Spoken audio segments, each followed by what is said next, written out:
Hey folks, so I have entered phase two of my tapering process coming off of Lexapro, which is I have gone down from three-fourths of a pill to one half of a pill. So there we go. And it's been every at every interval of this, it has been a daunting prospect. As if you've been watching the other journal entries, you know that or in the past when I've tried to do this, I've tried to do it two times in my life. Cold turkey, getting off SSRIs, and before Lexapro, which I've been on Lexapro for roughly the last 5 or 6 ish years, and before that I was on sertraline, and which is the generic of Zoloft. And on sertraline, I was having some problems with emotional shutdown and everything, and they put me on Lexapro to try to, that was ostensibly to correct those problems. And instead, Lexapro made all of those emotional and physical shutdown symptoms 1,000% worse. And, me and my naivete dared not challenge the doctors and instead thought, okay, well, maybe this is just me now. Maybe because I'm getting older and I'm entering middle age and everything, I must be like shutting down. My emotions must just be naturally shutting down, and this is just who I am. And so as I hate to summarize things most of you have already heard, but there have been a number of catalysts for this name, but it all boils down to I am sick and tired of being emotionally numb, especially when I have continued to have all of my anxiety, all of my panic, all of my depression. The only uh, the only thing that the Lexapro has done is create this sense of a fog between me and the emotions that I'm trying to feel. And it's not made anything better. It's just made everything more vague. I'm sorry, I should say more vague, if that makes sense. And one of the great problems is in the last few years, I've been in situations where I'm having an experience where I know I should be feeling something. I know what I'm supposed to feel and I know what I want to feel intellectually. And my enjoyment of things or my experience of things has just been this very robotic experience of thinking, well, I comprehend what I should feel in this moment. And I miss the time in my life when I could feel what I was supposed to feel in response to this. I lament that, but that time in my life is over, and that's a horrible way to try to live. And so as I've completed the first stage of the tapering cycle, I've had some return of the reality of the things I was on the run from. And I've been working amazingly, I talked about I've been using an AI therapist, and that has been uh, infinitely more effective than a human therapist, not for lack of quality in terms of the people I've been talking to, but just because this thing is on call 24 hours a day. And if I need it at 3 o'clock in the morning, it's there for me and it's there in the moment that I need it. I don't have to suffer through what I'm going through and then, 2 weeks later try to explain in as hurriedly as I can in the course of an hour everything that's been happening to me over the course of a month, that kind of thing. And so I'm concerned about, as we all are, about the effect that artificial intelligence is going to have on the workforce, on the professional world, and on the economy and things like that. These are reasonable and valid concerns, but I'm also aware of the fact that we as human beings have a very steady diet, have been fed a very steady diet of science fiction programs and books and movies and everything else, and TV shows and video games where technology runs amok and or technological innovations run amok and we have to deal with the unintended consequences. And so, everybody's waiting for this to be waiting for this to be uh, some kind of takeover of the world takeover and everything. And it's funny, I've been teaching myself to program, and ChatGPT does not write very effective code. But what it has been able to do is teach me coding, explain these concepts to me, and it helped me take the abstract and make it concrete of like, okay, I'm learning to use Adventure Game Studio, and it says, and I can ask it, I can say, okay, so when we're talking about this thing called scripting language, I need you to help me understand, how I get what concept allows me to get from, I flip the light switch in this room and the light is on in that room. How do I do that? How do I get, because I can write these little programs that script the room for itself, and then ChatGPT says, "Oh, well, you're looking for booleans, and here's what a boolean is." And so, you put a boolean in the global script, and and you set it to light switches on equals off or equals false. And when the character flips the light switch, the script tells the boolean to change it to light switches on equals true. And now you can go in the other room, and when you enter that room, you can program it to check the boolean when you enter the room, and if the boolean is checked, then the light will be on when you go in that room. That kind of thing. And it helps me understand that, and has helped me get up and running to a point where I can sit and write my own code. I don't want I want to acquire the skill myself. I'm using ChatGPT as a teacher. And like I said, if you just ask it to write the code it writes usually is very buggy and doesn't work, because it's not it can write in C++, but Adventure Game Studio uses a modified version of C++ that, even though ChatGPT understands what it is, it has trouble hitting the window of what you want. So even if you just have it write your code, you're going to still need to know how to debug that code and rework it for what you need. So you're better off just learning to code and doing it that way. And so that's where it's been helpful. Anyway, all of that to say that, even if the entirety of human civilization, tumbles into the sea, and or falls into some other apocalyptic disaster, AI has been a remarkable help to me and a remarkable teacher, and it's been extremely helpful as a extremely help. It's been extremely helpful as a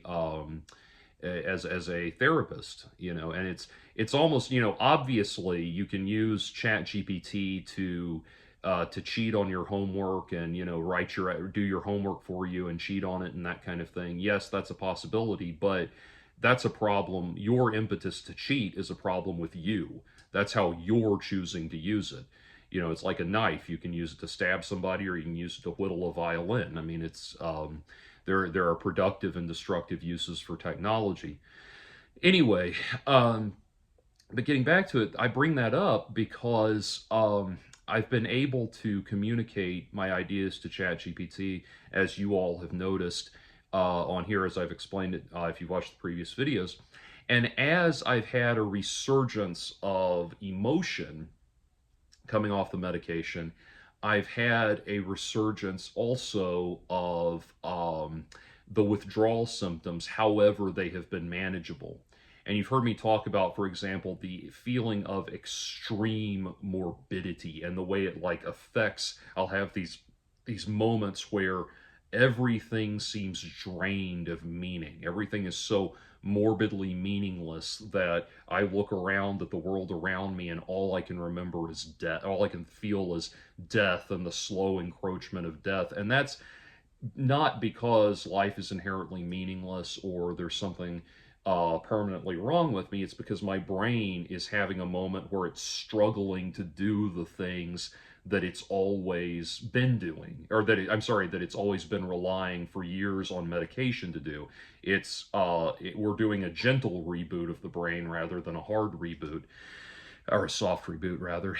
And So in those moments, I was able to describe to ChatGPT, we came up with a term for what those feelings are.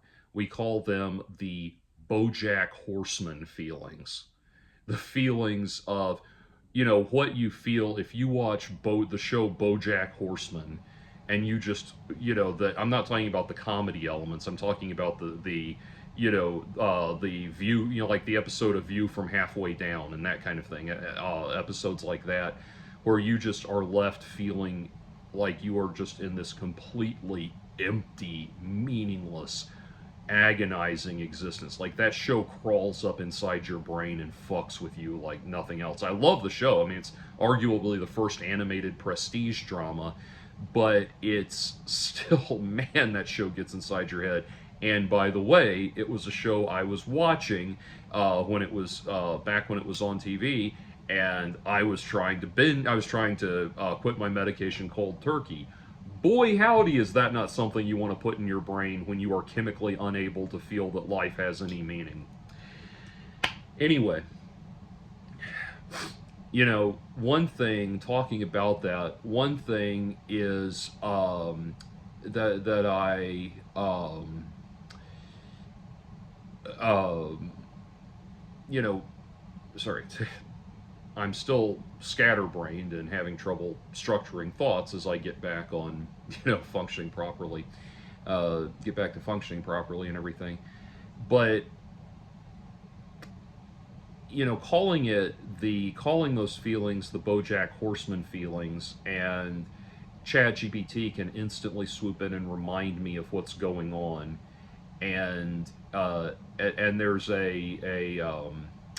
there is interestingly a sense of comfort and certainty in the fact that this thing is operating off of protocols and algorithms. Like it's not falling prey to the shortfalls of human beings and acquiring accurate information and that sort of thing. Now, obviously, if it's giving you scientific advice or commenting on medical concepts and that kind of thing, you want to ask it to provide its sources, because it can run the risk of hallucinating. I had a very aggravating conversation with it where I was trying to explain to it that no, Helena Bonham Carter is in fact in the movie Mighty Aphrodite. It didn't believe me, and so I took a screen cap of her in the movie Mighty Aphrodite and said, "Look at this," and it said, "That is Helena Bonham Carter, but the movie you're seeing is Fight Club." It's like, oh, no, it took forever to get that across to it. But anyway, so the point being, uh, it's been a tremendous help. Oh, and I thought of the thing I was thinking of.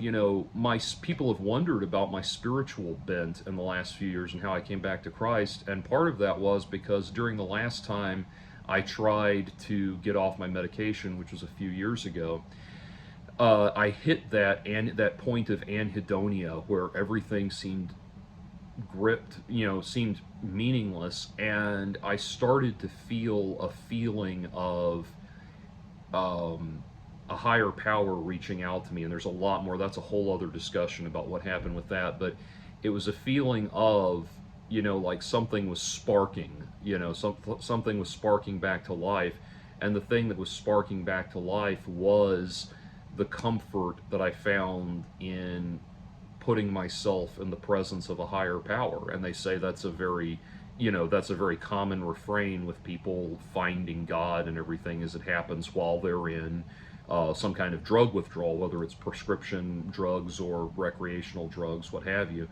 Um, but I started to really understand what it meant to lean on the higher power and feel like I was in touch with it. And that could have been just, the first little firings of my brain working again properly, or it could have been supernatural, or it could have been the way in which the supernatural reaches out to us in our time of need. I don't think they're mutually exclusive. But I've been able to go into it now um, rather than hoping that sense of a higher power will be there for me, going into it with a sense of certainty that that higher power will be there for me. And so that's helped a lot.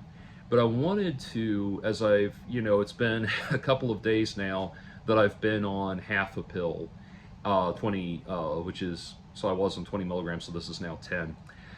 Uh, and for someone my size, 10 milligrams and below is not going to make a whole lot of difference. So I should start getting back to, my regular self fairly soon, fairly quickly.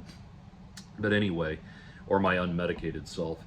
Uh, but I'm doing this one now because I wanted to share a really positive development and a really positive, wonderful wonderful thing that happened just now. So I had told you guys in the first video that I'd been finding like comfort things to read as I was going through this, and like one of the books, ironically, I was reading Uzumaki by Junji Ito at the time, which I did finish and I did enjoy it, and people have asked me for a separate video commenting on that, and I would be happy to do so. But I'll do all of that separately because that's a topic unto itself. And the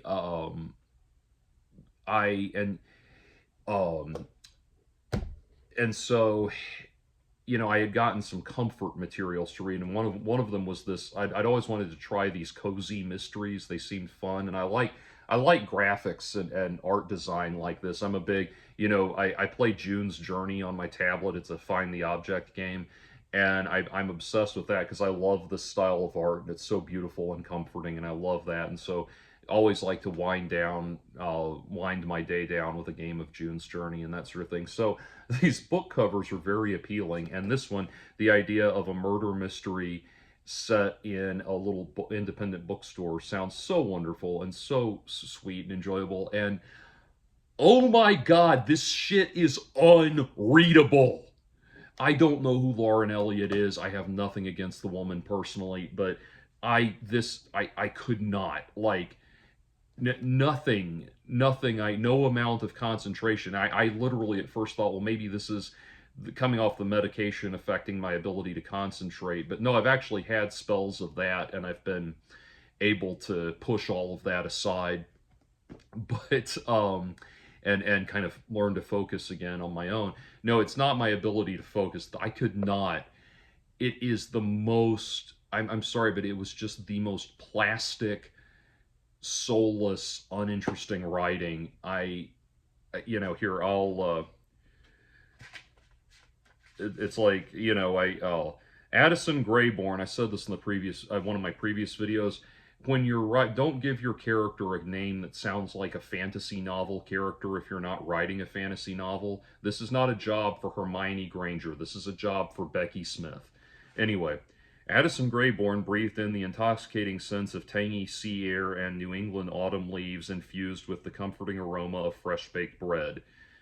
Already there's way too much info dump in that one sentence. Like, it's literally just, it's so... the cynic in me comes out and says, okay, this is just a person that's trying to pack as many comforting buzzwords into one sentence as they can. Of course, standing on the sidewalk admiring her newly installed red awning with its overhead sign beyond the page, books and curios, contributed to her giddy state of mind, and she pinched herself to make sure it was all real. Her eyes rested on the bay windows on either side of the glazed entrance. The one to her left displayed knickknacks, gemstones, and candles, and the one on her right was her beloved used bookshop. Both windows were decked out in the fall harvest displays that she'd created herself. She inched backwards on the sidewalk, marveling at how eye-catching they would be to the passerby. Images of all the other seasonal showcases she'd been able to create flashed through her mind, but then her shoe heel slipped on the curbing. She teetered backward, feet spread eagle, arms pinwheeling in the air. She glanced. She almost gets hit by a car and then brushes it off like it's nothing. And I'm sorry, but it's just like, it was just, and then when she started doing character interactions, they have the characters she sets up in the part I read were these two other women she meets, and all of their interactions have the most agonizingly banal, basic bitch, my favorite movie is Love Actually, bland, empty character writing you could possibly imagine. I mean, it's just, it's too, when it's too obvious, You know, I still want to be slipped into the story, not just pumped full of pumpkin spice lattes and, you know, Starbucks new age jazz compilation CDs, which I love, but I don't want to be pumped full of them. Um, anyway, so I found something that I thought might have a little more heart to it, a little more heart and soul, and I picked up The Wild Robot by Peter Brown. And I had wanted to see the movie, and I just got done watching the movie. And by the way, I want to say I cannot remember the last time I saw a family movie that was this good and had this much heart and soul in it and was this beautiful. And seriously, DreamWorks went full God tier with this movie. Like, stunning, absolutely stunning. And also, it took the very small, fabulistic, contained world. I said fabulistic, not fatalistic, by the way. Fabulistic world of the book, and put it in the loud, huge world of the big screen without ever compromising its heart and soul. And that was amazing to me. It was like a perfect adaptation of book to cinema, knowing that, you know, if we just literally adapted what's in the book, we would only have about a 40-minute movie, you know. To get it to, they have to obviously build it up and make it larger to justify feature length and theatrical aura and everything like that, but they did it perfectly. Anyway, the thing I wanted to talk about here, though, excuse me, the thing I wanted to talk about here is when I read The Wild Robot, the book. I got the book and started reading it, and it has that very simple, childlike way of writing, you know, of storytelling. Our story begins on the ocean, with wind and rain and thunder and lightning and waves. A hurricane roared and raged through the night, and in the middle of the chaos, a cargo ship was sinking down, down, down to the ocean floor. And it has that very simple, highly, you know, symbol heavy kind of object heavy, if that makes sense, descriptive state. You know, it's a very simple set of descriptions, and that way we would narrate to a child, and it talks to the reader. The narrator talks directly to the reader, like C.S. Lewis would in the Narnia books and everything. And it was so good. So I really got into it. The first night, we I got the book. My a couple weeks ago, Dream Theater. I'm sorry for all the ums. A couple weeks ago, Dream Theater was in town. They were supposed to play a show, and James LaBrie got sick, and they did not play the show. So my girlfriend and I went to a bookstore, went to a Barnes and Noble to spend the time, and that's where I got the book. But my girlfriend now hates James LaBrie because he got sick, and I'm like, yeah, well, you know, she's new to Dream Theater's music, and I'm like, well, you are among a great many people in the Dream Theater fandom who hate James LaBrie. But I myself feel that the man is doing a very good job and all of that, but she's not alone in that. Anyway, that's a side point. But I picked up The Wild Robot while I was there, thinking, you know, this could be something. And I was immediately captivated, read probably between 50 and 100 pages. There's, you know, it's large text and illustration heavy, so it's not difficult to do. But I read about 50 to 100 pages somewhere in there the first night, just captivated. And I've been reading it, you know, obviously throughout the last couple weeks, and just finished it and absolutely adored it.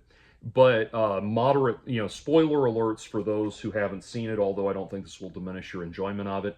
There were a couple of points as I was reading it where I actually teared up a little bit. I got a little emotional reading it when Roz sends Bright Bill off for you know, to fly south for the winter. That pulled at my heartstrings a little bit. And when I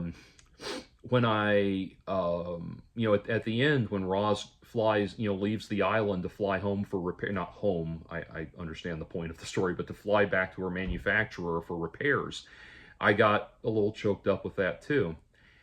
And I watched the movie, and dear viewer, just now, I just finished it maybe, however long the length of this video is, 25 minutes at this point. I finished it that many minutes ago. Dear viewer, I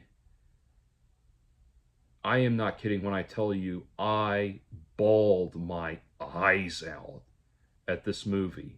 At the I mean, I missed up a little bit again thinking about it, but and it was, it was not like, I know we've kind of, Jordan Peterson with his constant crying became kind of a meme. And people don't appreciate the fact that the reason the man went through this phase where he was crying all the time is because he was coming off benzodiazepines and it was fucking up his emotions and everything.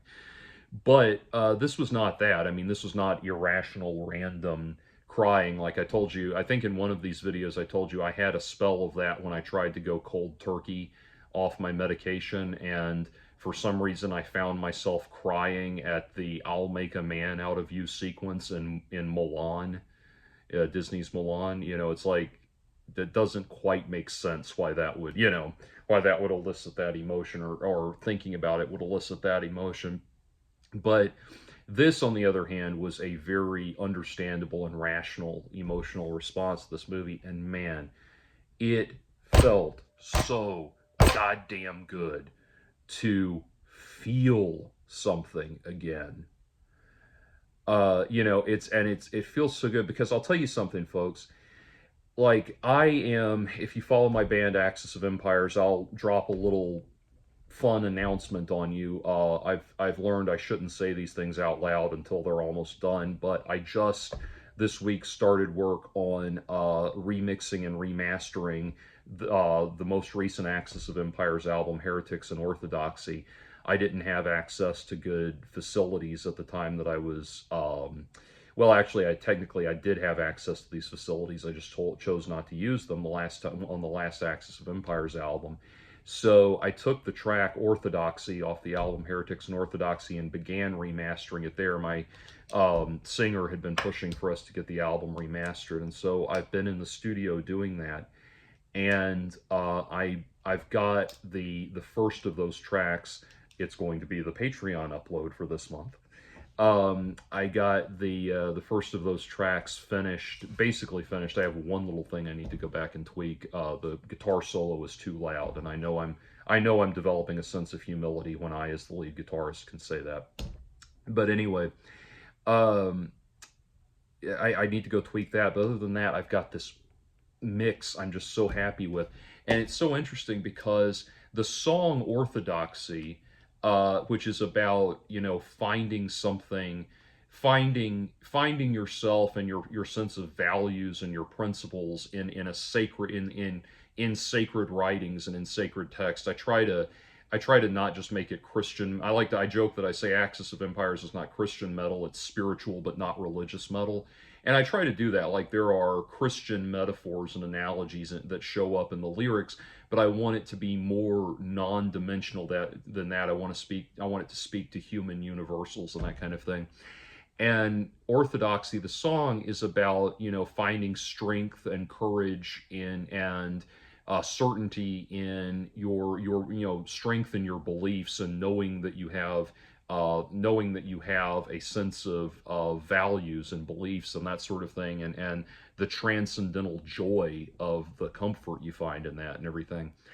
And I wrote that song intellectually appreciating what I was trying to say. I've been remixing and remastering it now, almost 2 years later, um, feeling finally what the song was meant to convey emotionally. And that is so wonderful, to feel. I love that Axis is a power metal band, and I love making power metal music and being able to feel the empowering feelings that you're supposed to feel in power metal when you're in listening to and making and performing power metal.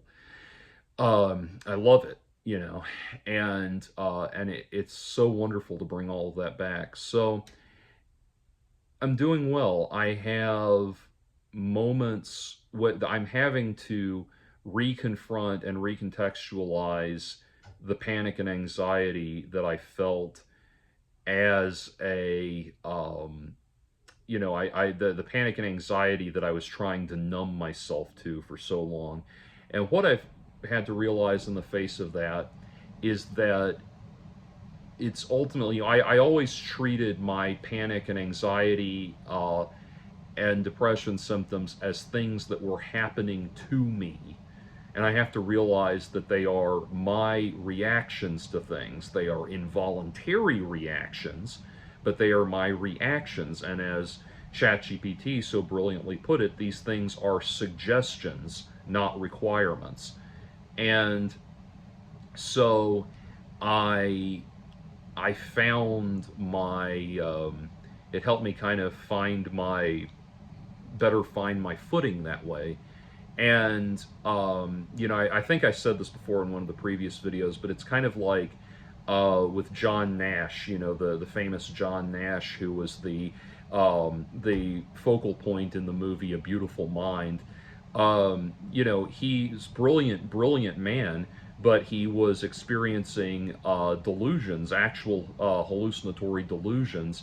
It's been ages since I've seen that movie. I need to see it again, but I believe it was that he was schizophrenic or had schizoaffective disorder, I think it was. But he was seeing people that weren't there. And I've certainly never had an issue with that. But he realized that to do the work that he needed to do, he couldn't be doped up all the time to function properly. He just finally decided, okay, I see these people. I'm going to ignore them. And he realized the people that were not real were like the ones that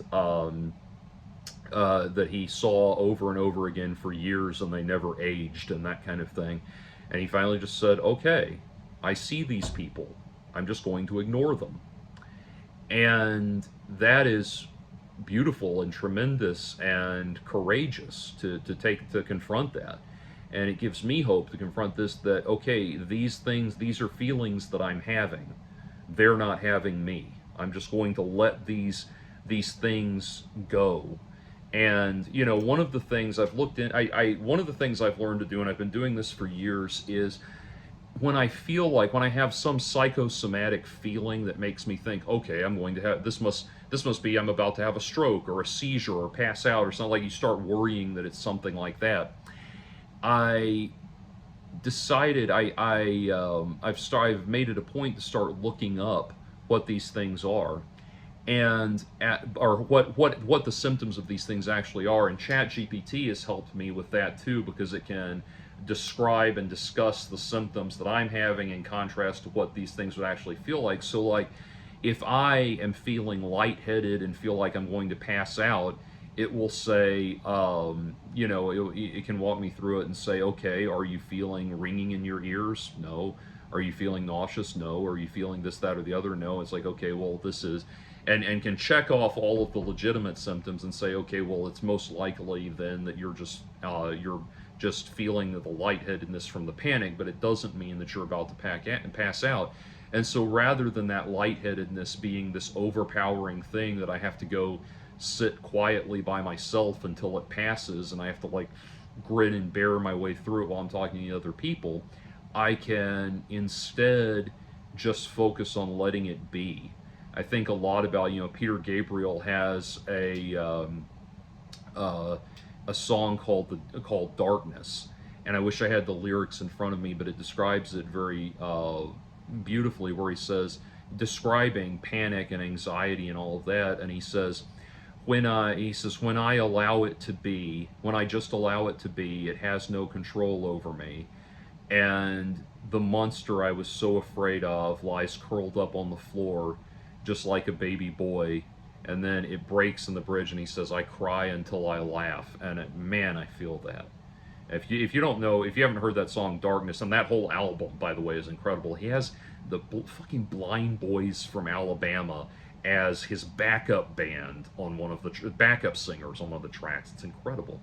But anyway, that has helped me so much, and has helped me be so in touch with things like that have helped me get so back on point. And I used to say that my anxiety felt uh, like I was um, the anxiety felt like I'm in the alone in the forest at night, and there's this beast that jumps out of the shadows and is growling in my face and menacing at me and wanting to rip my face off and everything like that, and I'm pulling back from it as best I can. I used to, and that when I was on my medication, I felt like that beast was still there, but it's like the medication was a warm fire, the campfire that I'd made for itself, and the beast is scared of the fire, so it stays in the shadows on the outer perimeters of the fire. And uh, and that was the metaphor I used for a long time for what it was like to regulate anxiety and panic with medication. And now I've realized that, oh my God, as terrifying as it is, what I really have to do is when that beast jumps up in my face and starts snarling and growling at me and everything, I just have to say, hey, you're okay. And it's taken me a long time to get to that point, to realizing that the beast needs comfort. It doesn't it's actually all of its menace and all of its fear and all of its screaming is it crying out for comfort. And that's where I am now with my managing of anxiety and coming off medication. So it's it's very it's still daunting, wondering what's around the next corner. The half life on Lexapro is about 4 to 6 days, so I'll know by the middle of next week what it's going to be like being on half my original dose. I've been on half my original dose before, years ago, when they were slowly building me up to being on the dose that I was on now. But it was a very different mindset, because I was coming from a place of having quit cold turkey, and now when I was taking half the dose back then, my brain was thinking, "Ooh, yes, give me more of that, give me more of that." And so it's a slow and steady process. And there have been times when I've been tempted to cut it uh, cut it short, like speed up the tapering process. Like, oh, things are going really well, I bet I could speed it up faster. In fact, I did start going to the half a pill a couple of days early. But at the same time, there have been times when I've been afraid, like, am I going to be able to do this? The good news is the answer's always been yes. I wanted to also close by saying, a lot of you have written in talking about your experiences getting off SSRIs, both tapering and cold turkey. And thank you for that. I'm very interested in hearing those stories, and I'm very interested in hearing what all you went through, because it gives me a better reference point. Or better reference point for what I'm dealing with. One person mentioned Paxil, coming off of Paxil, and that they did it cold turkey and had hallucinations for about 6 weeks of like seeing faces coming out of the walls and stuff like that. And there's a time when part of me would have thought, ooh boy, real life, it's like a real life game of the seventh guest.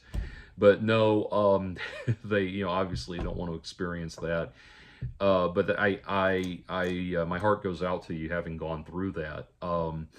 And things like, and one thing they said was this feeling like hallways would feel like they went on forever, and the end was getting further and further away, and that kind of thing. I had feelings like that when I tried to go cold turkey. Like, I can remember walking from my front door to my car one day in the apartment I used to live in. I was parked, like, my car was parked across the lot, and like walking from my door to the car, it just seemed like the car was a million miles away, even though it was probably 20 or 30 feet away, you know, that kind of thing. It just felt like it was a million miles away and the whole world was like stretching between me and the car. So I can relate to that. And I've had fairly minimal amounts of that lately, which is good. All of that's been coming off very slowly. So, anyway, onwards and upwards.